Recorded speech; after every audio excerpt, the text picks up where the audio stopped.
Sonia Mabrouk l'évoquait dans la première partie de l'entretien.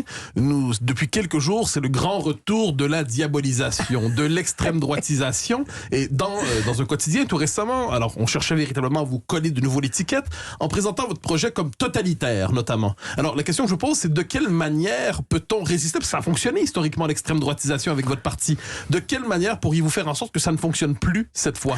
Bon, d'abord, je pense que quand Emmanuel Macron accuse un adversaire d'avoir un comportement totalitaire, ça fait sourire, je pense, des dizaines de millions de Français. Parce que le moins qu'on puisse dire, c'est que le mandat d'Emmanuel Macron a été un mandat autoritaire, a été un mandat où se sont succédés les violences, la répression à l'égard des manifestations. Le moins qu'on puisse dire, c'est que lorsqu'il n'était pas confronté à des crises, il les a créées lui-même. Ça a été le cas des Gilets jaunes. Donc que ce soit la brutalité sociale ou que ce soit la brutalité avec laquelle il a dirigé le pays, le dédain, le mépris dont il a fait preuve, c'est assez difficile de croire dans sa bouche.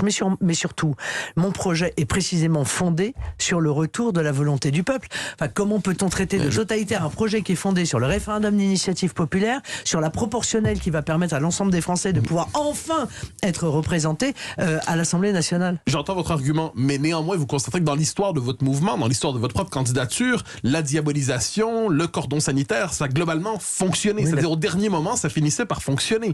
Pour quelle raison, cette fois, ce dispositif ne fonctionnerait plus contre vous? Mais objectivement, je pense que les gens sont lassés de tout ça. Voilà, ils en ont ras la casquette.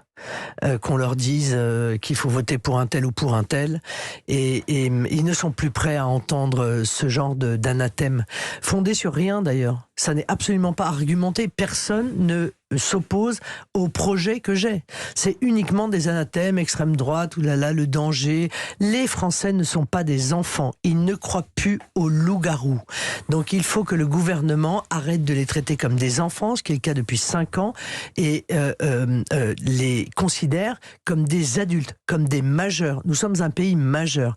Donc moi, je suis lassé de répondre à cette absence d'argumentation, à ces anathèmes, à ces injures, et je pense que les Français sont lassés de les entendre.